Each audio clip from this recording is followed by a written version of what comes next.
الحمدللہ رب العالمین والصلاة والسلام علی رسول کریم اما بعد۔ ناظرین اکرام،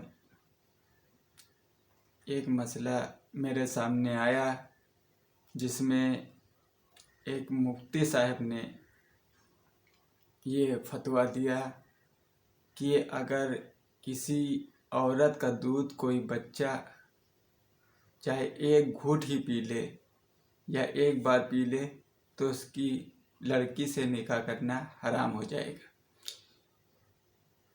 یہ مسئلہ میرے سامنے آیا اور پھر اس کے بارے میں میرے علماء کرام کی تقریریں وغیرہ دیکھیں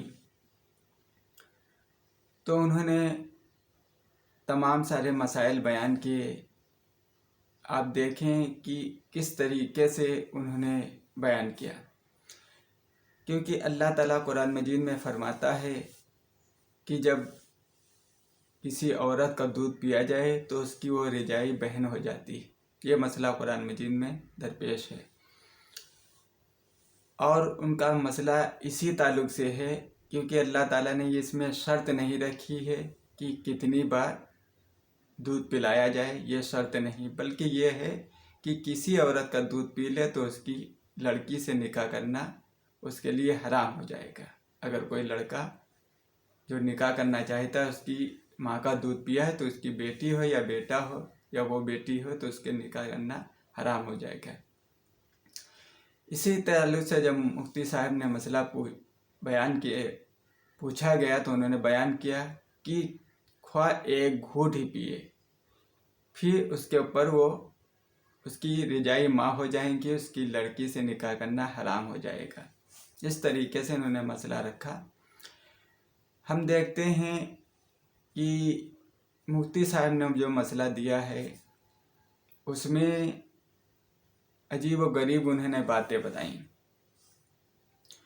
انہوں نے یہاں تک کہا کہ نبی کریم صلی اللہ علیہ وسلم کی بات حدیث مسلم شریف میں یہ بات ثابت ہے، اللہ کے رسول صلی اللہ علیہ وسلم کے دور میں اگر کوئی عورت کا 10 بار بچہ دودھ پیتا تھا وہ اس کی رضاعی ماں ہوتی تھی۔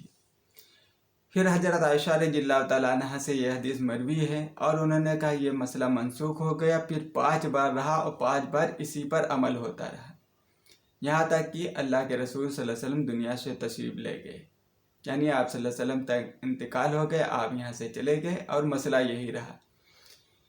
اب اس کے بارے میں وہ کہتے ہیں کہ بعض نووی رحمۃ اللہ علیہ کہتے ہیں کہ انہوں نے بعد میں یہ مسئلہ ان کے سامنے آیا کہ وہ ایک بار پینے کی وجہ سے اس پر حرام ہو جاتی ہے۔ اب انہوں نے اس کی کوئی دلیل نہیں دی، کوئی سند نہیں کی، بس ایسے ہی انہوں نے بیان کر دیا۔ پھر دوسرے ہمارے عالم صاحب وہ یہ کہتے ہیں کہ اگر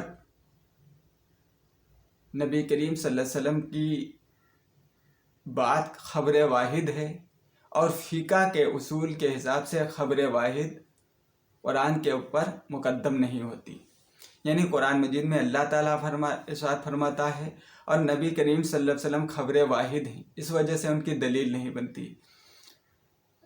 اب یہ مسئلہ اب دیکھیں کہ آپ صلی اللہ علیہ وسلم خبر واحد ہیں، خبر واحد، جبکہ آپ ہر معاملے میں دیکھا جائے تو خبر واحد ہی ہیں۔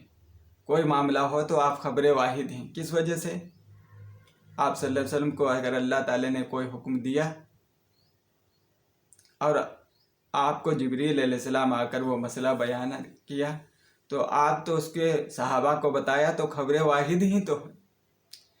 لیکن اب ہمارے علماء کرام اس طرف جاتے ہیں کہ دیکھیے نبی کریم صلی اللہ علیہ وسلم خبر واحد ہیں اور قرآن مجید میں اللہ تعالیٰ فرمائے، اب انہوں نے ڈائریکٹ قرآن سمجھا، اب نبی کریم صلی اللہ علیہ وسلم کی ضرورت نہیں پڑی، جبکہ نبی کریم صلی اللہ علیہ وسلم کی ہر وقت ضرورت پڑتی۔ اگر آپ یہ مسئلے میں ان سے لے رہے ہیں،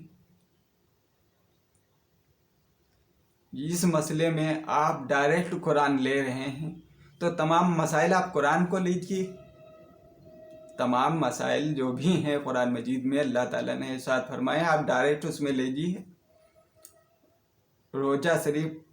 روزہ آپ اپنے طریقے سے رکھیے، رمضان شریف میں جو روزے آتے ہیں آپ اپنے طریقے سے رکھیے، نبی کریم صلی اللہ علیہ وسلم کے زندگی میں نہ جائیے۔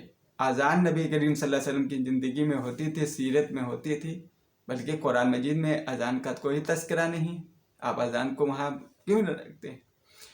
اللہ تعالیٰ قرآن مجید میں فرماتا ہے وَإِقِیمُوا الصَّلَاۃَ، نماز قائم کرو۔ اب نماز قائم کریں۔ نبی کریم صلی اللہ علیہ وسلم جس طریقے سے مغرب میں 3 پڑھی ہیں اور عشاء میں 4 پڑھی ہیں، عصر میں 4 پڑھی ہیں اور ظہر میں 4 پڑھی ہیں، فجر کی 2 پڑھی ہیں، آپ اس طریقے سے کیوں پڑھتے ہیں؟ آپ قرآن مجید میں ڈائریکٹ پڑھیے۔ یہ ہمارے علماء کرام کا معمول ہے کہ اللہ کے رسول صلی اللہ علیہ وسلم کی حدیث کس طریقے سے پس پشت ڈال دیتے ہیں۔ اللہ کے رسول صلی اللہ علیہ وسلم کی کیا اہمیت تھی ان کو نہیں پتہ۔ اگر ان کو نہیں پتہ کہ قرآن مجید کا یہ مطالعہ کریں، دیکھیں رسول اللہ صلی اللہ علیہ وسلم کی اہمیت کیا ہے، اللہ تعالیٰ نے ان کی اہمیت کیا دیا ہے ان کی اہمیت۔ قرآن مجید میں آپ دیگر مقامات بھی دیکھیے، سورہ احزاب میں دیکھیے، زینب رضی اللہ تعالیٰ عنہ زید بن حارثہ رضی اللہ تعالیٰ عنہ سے نکاح نہیں کرنا چاہتی تھیں، اور قرآن مجید کی سورہ احزاب کی آیتیں نازل ہو گئی کہ اے مومن جو ایمان لانے والے، اگر اللہ اس کے رسول کسی معاملے میں تم کا حکم دے دے، جو شخص اپنی طرف سے وہ کام کرے گا وہ صریح گمراہی میں مبتلا ہے۔ یعنی یہ دیکھیے کہ اللہ کے رسول صلی اللہ علیہ وسلم کی خلاف ورزی کرنے کی وجہ سے صریح گمراہی میں مبتلا ہے۔ یہ اللہ کے رسول صلی اللہ علیہ وسلم کے کردار ہے۔ سورہ نساء میں دیکھیے اللہ تعالیٰ ارشاد فرماتا ہے فَلَا وَرَبِّكَ لَا يُؤْمِنُونَ حَتَّى يُحَكِّمُوكَ فِيمَا شَجَرَ بَيْنَهُمْ ثُمَّ لَا يَجِدُوا فِي أَنفُسِهِمْ حَرَجًا مِّمَّا قَضَيْتَ وَيُسَلِّمُوا تَسْلِيمًا۔ اللہ تعالیٰ ارشاد فرماتا ہے نبی تمہارے رب کی قسم، وہ شخص مومن ہو ہی نہیں سکتا جس کو تم معاملے میں کسی حکم دے اور وہ اپنے دل میں تنگی محسوس کر لے، وہ مومن ہو ہی نہیں سکتا۔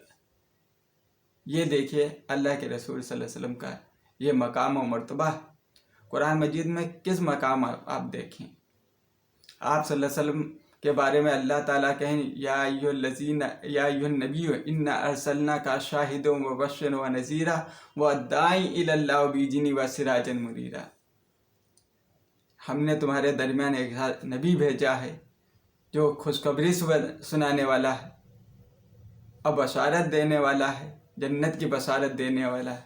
یعنی خوشخبری وہی ہوتی ہے، بشارت دینا، شاہد ہے، گواہ ہے، شاہد مبشرہ بشارت دینا، و نذیر ڈرانے والا، وداعی الی اللہ بإذنہ وسراجا منیرا، ایسا دائی ہے جو سراجن منیرا۔ آپ تصور کریں اس جملے کو، آپ دیکھیے نبی کریم صلی اللہ علیہ وسلم کا مقام و مرتبہ سے ایسا دائی بھیجا ہے جو سورج کی طرح روشنی کی طرح آیا ہے۔ اور اللہ کے نبی صلی اللہ علیہ وسلم نے اس تعلق سے حدیث میں فرمایا بھی میں تمہاری طرف ایسا بھیجا گیا ہوں، اللہ کے رسول صلی اللہ علیہ وسلم فرما رہے ہیں کہ اللہ تعالیٰ نے ایسا مجھ کو بنا کر بھیجا ہے، ایسا دین کا کھلے واضح طور پر ثابت ہے کہ رات بھی دن کی طرح روشن ہے۔ یعنی کوئی ایسا مسئلہ نہیں جو ہماری سمجھ میں نہ ہے، نبی کریم صلی اللہ علیہ وسلم نے یہ فرمایا۔ تو نبی کریم صلی اللہ علیہ وسلم ایسے دائی تھے جو روشنی کی طرح، اور نبی کریم صلی اللہ علیہ وسلم کے جیسا دائی ہو۔ آپ یہ دیکھیں کہ اگر سورج چمک رہا ہو، اس کی روشنی ہو، اور کوئی آدمی موم بتی یا موبائل جلا کر کوئی چیز ڈھونڈے میدان میں، اور کوئی شخص سے پوچھے کہ بھائی کیا ڈھونڈنے ہیں، تو وہ کہے کہ بھائی میرے 10 روپے گم ہو گئے تھے اور میں ڈھونڈ رہا ہوں، تو وہ کہے گا کتنا احمق آدمی ہے۔ یعنی سراجن منیرا، سورج چمک رہا ہے اور یہ اب موبائل یا موم بتی جلا کر یہ ڈھونڈ رہا ہے، کس طریقے سے یہ احمق ہے۔ تو اسی طریقے سے اللہ کے رسول صلی اللہ علیہ وسلم کے ہوتے ہوئے، نبی کریم صلی اللہ علیہ وسلم کے ہر ارشادات ہوتے ہوئے، اگر کوئی آدمی